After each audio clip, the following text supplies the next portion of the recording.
Hey, can you hear me? Shenzhen, there is always somebody working harder than you, you know. If you think you work very hard, you can see there is one working even harder, you know.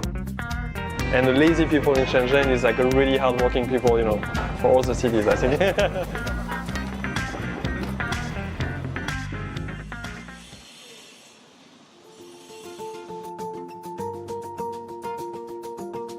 I'm Christophe Bonchu, French designer. My Chinese name is Codewall. I've been in China for about 8 years now, and I opened my own design studio now about 4 years ago. Like this project actually is the one like the first project I did, and that's why I decided to stay in Shenzhen.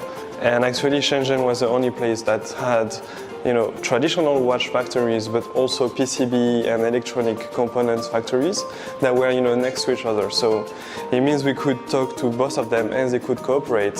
So we could integrate these two into a single product.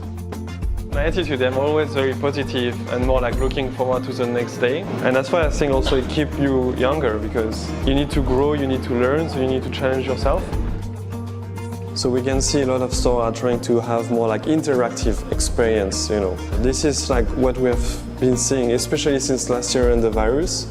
You know, like the digital communication, you know, like the WeChat articles, WeChat mini app, all of this is becoming like the key strategy for a lot of brands. So they seek a lot of support to design their online stores, their WeChat mini app, and make sure the brand experience is very interactive. So we have more and more focus on motion design, user interface, user experience. All of that is becoming a key aspect of the brand building. You are asked to use 3 words to describe the Shenzhen lifestyle. What would that be? Intense and also challenging, you know, because intense in a way that you're always a lot of work and a lot of things to process. Challenging because you have always new things happening, maybe competition. You always need to kind of move faster than the competitor, you know. The third one will be like fast-paced. Here, it doesn't matter what you do, it's like you need to do it fast, you know. That's the key. For me, when I first came to Shenzhen, you know, most of the business tower were not there, you know. I mean, this place didn't exist. Ping An Tower were not there as well, so. And all of this now is part of my everyday, and you can feel you're really part of the city because you have piece of you everywhere, you know.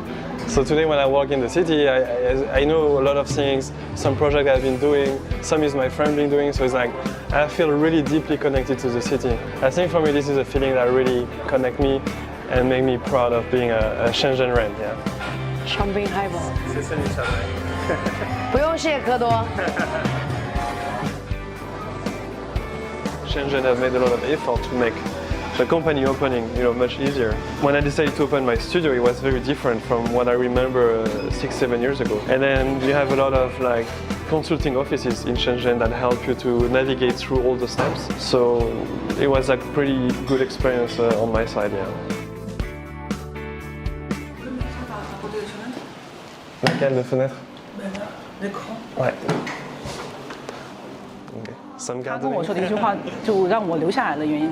他说，在上海也好，或在巴黎也好，你享受的只是别人创造的结果，但是在深圳，你可以创造这个结果。所以他觉得非常的 amazing。然后我觉得，有道理。对。其实我们是通过 QQ 认识的。So this is what I was mentioning, you know, this French speaking Chinese community on QQ. 深圳对我们来说也比较特别，然后今年刚好也是那个他30岁嘛，刚满30岁，也是我们认识8周年，对，然后有宝宝，其实也是蛮开心的，对。他中文名字就是蝌蚪，朵的话，因为我希望他有一颗坚定的内心，去面对这个世界的所有的酸甜苦辣啊。